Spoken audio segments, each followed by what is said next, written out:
Assalamualaikum warahmatullahi wabarakatuh. Kami dari kelompok 2, kelas 04, ingin membuat video proyek ulangan akhir semester mata kuliah manajemen data. Adapun anggota kelompok 2 yaitu pertama Nur Syalina Basri, 2 Fahria, 3 Kahairunisa, 4 A Nurul Fauziah Nurdin, 5 Siti Nur Hikmah, 6 Uswatun Hasanah, 7 Aulia Ramadhani.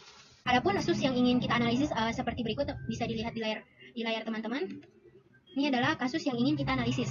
Selanjutnya adalah langkah-langkah analisis menggunakan RStudio. Yang pertama yaitu membaca data, kedua itu memperbaiki judul kolomnya, ketiga mengetahui berapa jumlah dan persentase data hilang dan data komplit. Yang keempat yaitu menduga data hilang pada 8 nilai standar menggunakan berbagai metode yaitu mean, median, rasio, regresi, hotdeck, dan KNN. Langkah kelima yaitu menghitung nilai akreditasi yang kosong, dan langkah terakhir yaitu menunjukkan deskripsi dari nilai akreditasi berdasarkan jenis sekolah dalam bentuk diagram batang. Selanjutnya kita masuk ke langkah pertama yaitu membaca data. Di mana dalam membaca data ini kita menjalankan package reader. Selanjutnya kita menggunakan sintak read CSV untuk memanggil file yang berupa CSV, di mana data kita ini kita beri nama data. Dan selanjutnya kita run.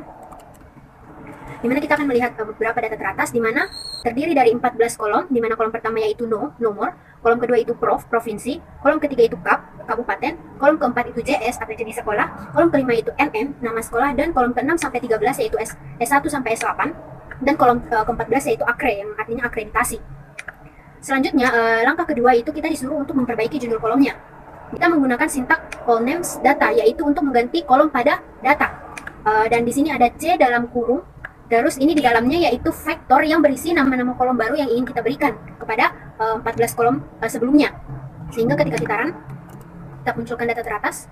Di sini kita sudah melihat bahwa nama kolomnya sudah terganti, di mana tadinya no dalam huruf kecil kita ganti dengan no huruf besar, di mana tadi singkatan prof kita ganti dengan provinsi, kap kita ganti kabupaten, JS kita ganti jenis sekolah, NM kita ganti nama sekolah, S1 sampai S8 kita ganti dengan S1 sampai S8 namun hurufnya besar, yang tadinya akre kita ganti dengan akreditasi yang besar. Selanjutnya, langkah ketiga yaitu ingin mengetahui berapa jumlah dan persentase data hilang dan data komplit. Sebelum kita menghitung jumlah dan persentasenya, dalam konteks analisis data hilang, ada terdapat beberapa singkatan yaitu NA, NaN, null, dan NM. Namun, dalam beberapa kasus, dalam datanya itu terdapat kata INF atau infinity. Di mana INF ini adalah nilai di kolom tersebut tidak terbatas atau mencapai batas tak terhingga dalam konteks numerik. Di mana data infinite ini muncul misalnya saat terdapat pembagian oleh nol atau operasi matematika lainnya yang menghasilkan nilai tak terhingga.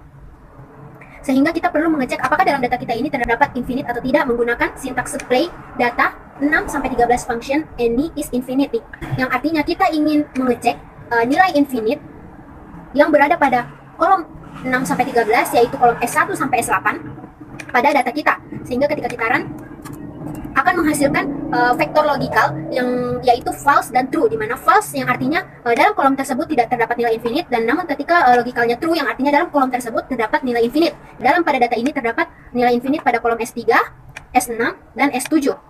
Nah, selanjutnya kita ubah nilai infinite pada kolom S3, S6, S7 menjadi nilai NA agar nilai infinite tadi diperlakukan sebagai nilai yang hilang dan data yang kita analisis itu lebih akurat dalam menghitung jumlah dan persentase data hilang dan data komplit. Kita menggunakan sintak replace data $S3 is infinite data $S3NA, yang artinya kita ingin mengganti nilai infinite pada data kita yaitu pada kolom S3 menjadi nilai NA. Begitupun kita perlakukan pada kolom S6 dan S7 sehingga akan menghasilkan sintak seperti ini. Lalu ketika kita run, selanjutnya kita cek lagi datanya. Sehingga akan menghasilkan vektor logical false semua, yang artinya pada data kita tidak terdapat nilai infinite lagi karena nilai infinite tadi berubah menjadi NA. Sehingga itu akan memudahkan kita untuk menghitung jumlah dan persentase data hilang dan data komplit. Selanjutnya, kita akan menghitung nilai data hilang dan data komplit beserta persentasenya.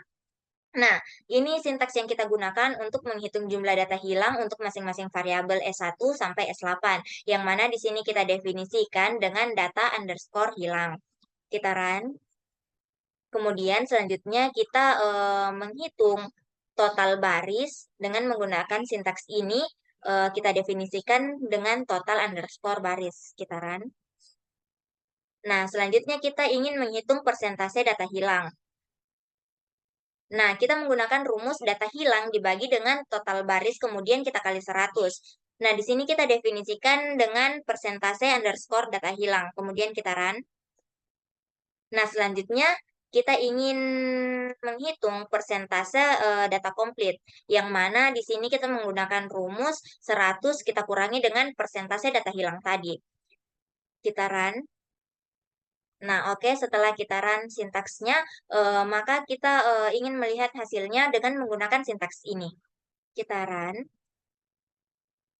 Nah, di sini bisa kita lihat outputnya bahwa jumlah data hilang pada kolom S1 itu ada 14, S2 dan S3 ada 4, S4 ada 6, kemudian S5 ada 62, S6 ada 4, S7 ada 22, dan S8 ada 0.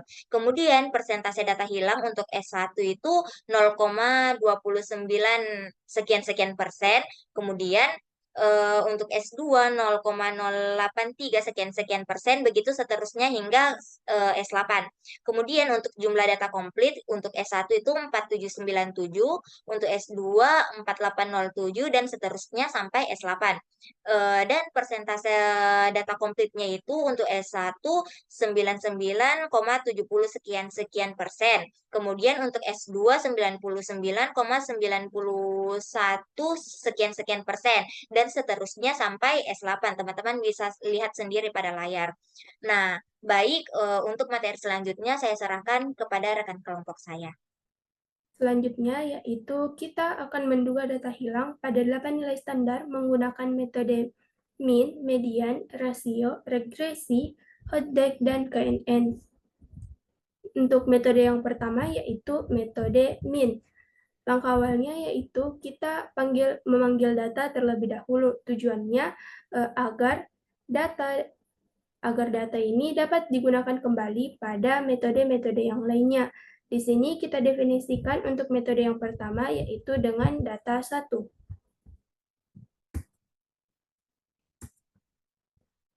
Kemudian untuk metodenya, langkahnya di sini yaitu kita menggantikan nilai NA dengan nilai mean atau rata-rata pada setiap kolom tersebut, pada masing-masing kolom. Kita run.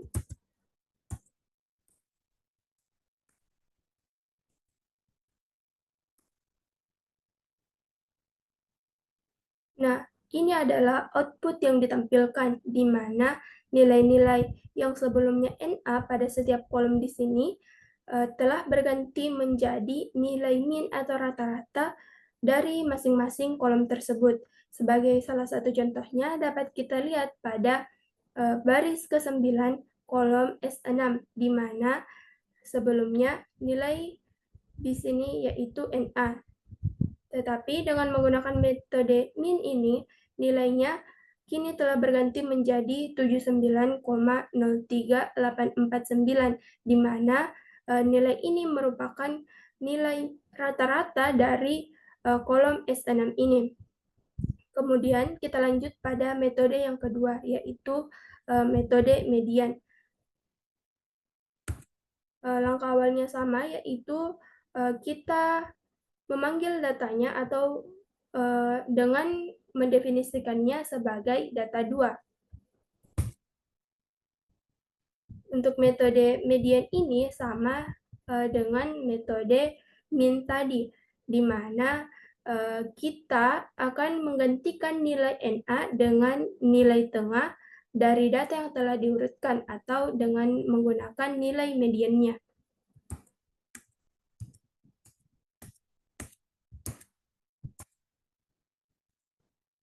Nah, ini adalah output yang ditampilkan, di mana nilai-nilai NA tadi telah berganti menjadi nilai tengah atau median.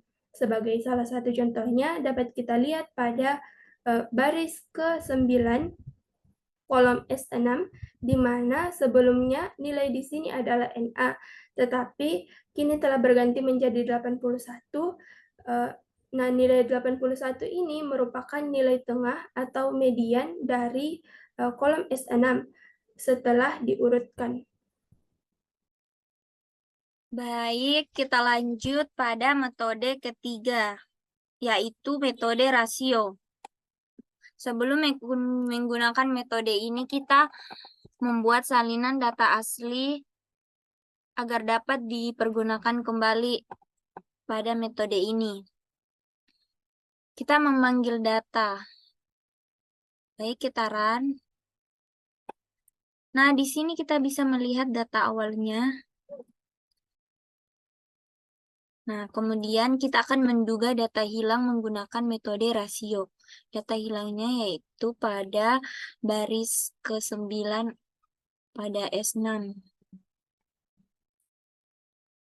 Nah, di sini data yang hilangnya itu nantinya akan diisi kembali dengan nilai rasio dari kolom tersebut terhadap kolom S8.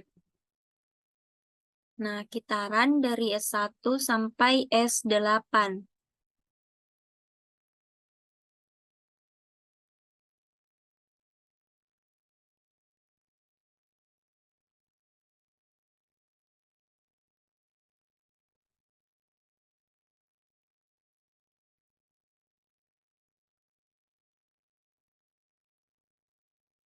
Nah, bisa kita lihat hasil outputnya.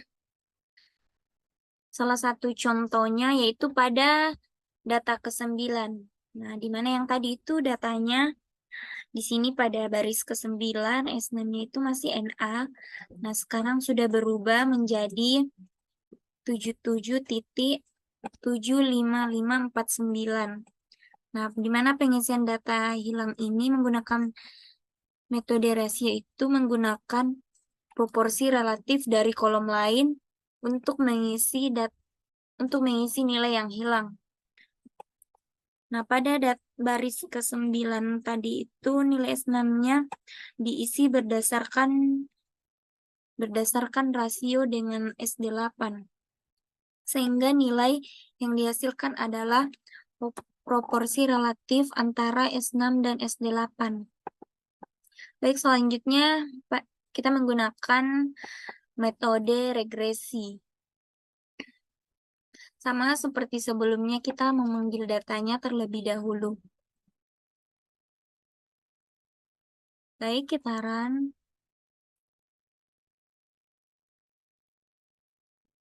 Nah, untuk setiap kolom S1 hingga S8, model regresi linier dibangun dengan menggunakan variabel-variabel lain sebagai prediktor.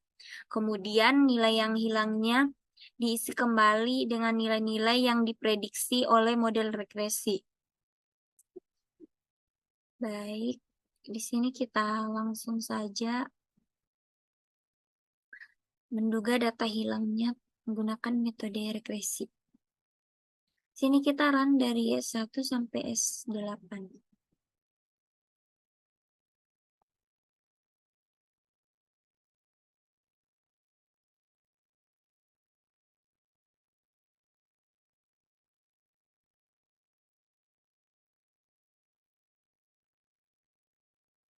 Nah, nilai yang hilang tadi akan diisi kembali menggunakan metode regresi ini. Di sini kita bisa melihat outputnya. Nah, salah satu contohnya itu pada baris ke-9 atau kolom ke-9 pada S6, di mana yang sebelumnya nilainya itu masih NA. Nah, sekarang sudah berubah menjadi 80.6627.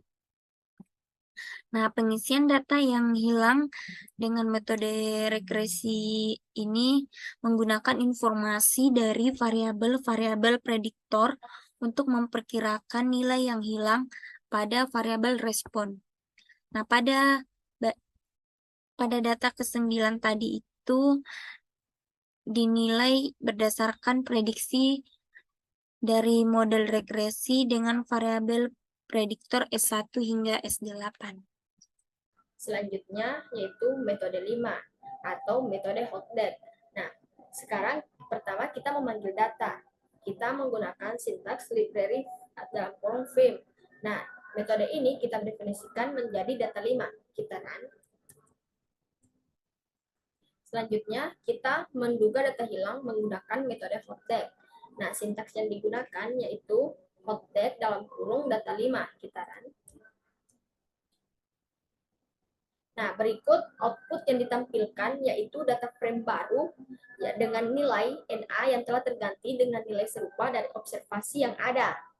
Selanjutnya, metode ke-6 atau metode KNN. Pertama kita manggil data, kita menggunakan library frame. Nah, metode ini kita definisikan menjadi data 6. Kita run. Selanjutnya, kita menduga data hilang menggunakan metode KNN. Nah, sintaks yang digunakan yaitu KNN dalam kurung data 6. Kita run.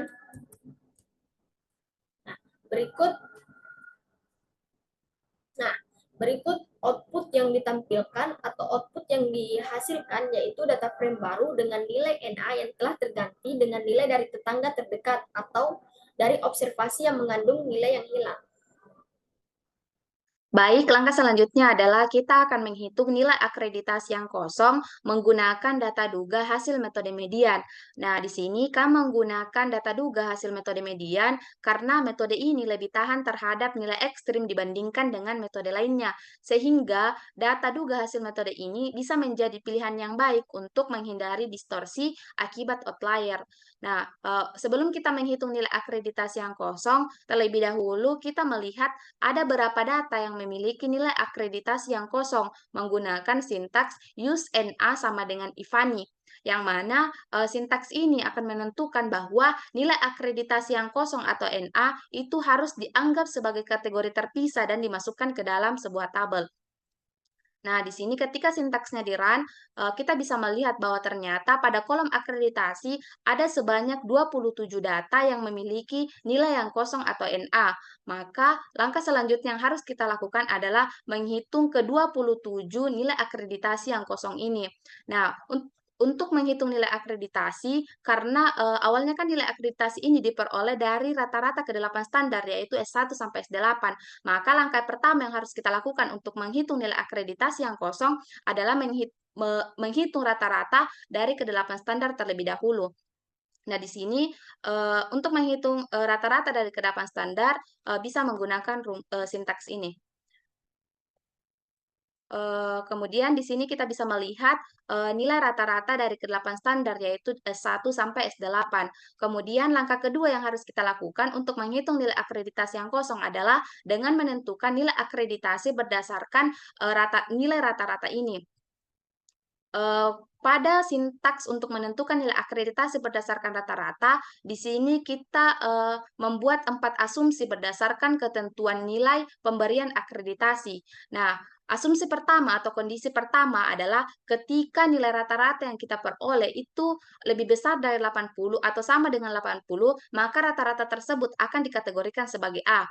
Kemudian kondisi kedua adalah ketika kondisi pertama tidak terpenuhi atau ketika nilai rata-rata yang kita peroleh itu kurang dari 80 atau sama dengan 70, maka nilai rata-rata tersebut akan dikategorikan sebagai B. Kemudian kondisi ketiga adalah ketika kondisi pertama dan kondisi kedua tidak terpenuhi atau ketika nilai rata-rata yang diperoleh itu kurang dari 70 atau sama dengan 60, maka rata-rata tersebut akan dikategorikan sebagai C.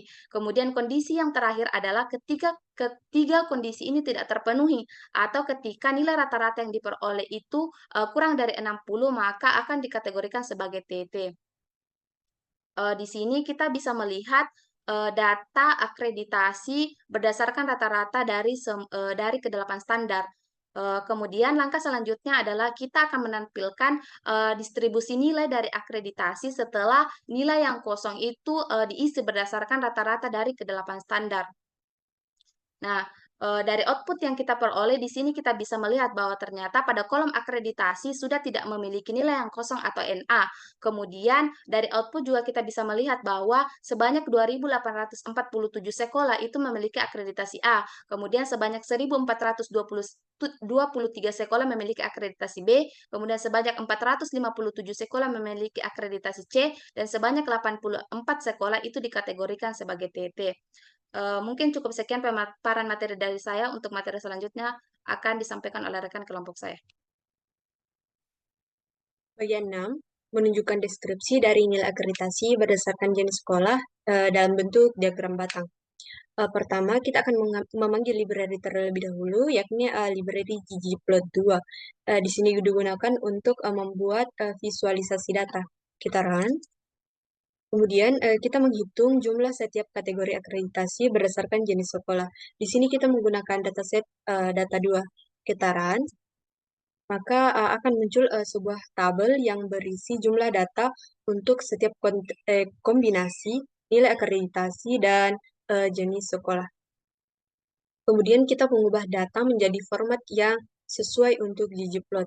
Kita run.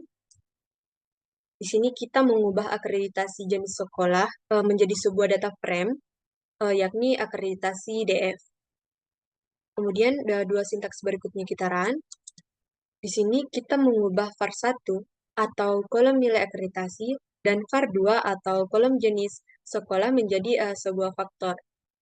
Kemudian kita akan membuat plot batang. Di sini kita membuat plot batang dengan menggunakan data frame yang telah dibuat sebelumnya, yakni akreditasi DF. Kita run, maka akan muncul diagram batang dengan judul deskripsi nilai akreditasi berdasarkan jenis sekolah. Nah, di sini dapat kita lihat untuk sumbu X-nya yakni jenis sekolah dan sumbu Y-nya yakni jumlah. Adapun untuk warna plots-nya di sini untuk ditentukan berdasarkan nilai akreditasi. Untuk akreditasi A berwarna hijau, untuk akreditasi B berwarna biru, untuk akreditasi C berwarna orange, dan untuk akreditasi TT berwarna merah. Dari diagram ini, informasi yang diperoleh ialah dapat kita lihat bersama-sama bahwa untuk sekolah yang berakreditasi A lebih banyak pada jenis sekolah negeri, yakni terdapat 1.443 sekolah negeri, sedangkan untuk sekolah swasta hanya ada 1.404 sekolah saja. Untuk sekolah yang berakreditasi B dapat kita lihat pula bahwa lebih banyak pada jenis sekolah swasta, yakni ada 1.011 sekolah. Sedangkan untuk sekolah negerinya hanya ada 412 sekolah saja. Selanjutnya untuk sekolah yang berakreditasi C, dapat kita lihat di sini lebih banyak pada jenis sekolah swasta, yakni terdapat 324 sekolah. Sedangkan untuk sekolah negeri hanya ada 133 sekolah saja. Selanjutnya untuk sekolah yang berakreditasi TT, dapat kita lihat di sini lebih banyak pada jenis sekolah swasta, yakni ada 62 sekolah swasta, sedangkan untuk sekolah negeri hanya ada 22 sekolah saja. Selanjutnya, kita akan memanggil library lagi, yakni library dplyr, di mana library ini digunakan untuk memanipulasi data. Kita run. Nah, di sini kita akan menghitung peringkat akreditasi berdasarkan jenis sekolah. Di sini kita menggunakan dataset data 2. Kita run, maka akan muncul sebuah data frame 8x3 yang berisi peringkat akreditasi berdasarkan jenis sekolah. Di mana count-nya di sini ialah jumlah sekolah dalam kombinasi nilai akreditasi dan jenis sekolah tersebut. Sekian dari kelompok kami, kurang lebihnya mohon dimaafkan. Assalamualaikum warahmatullahi wabarakatuh.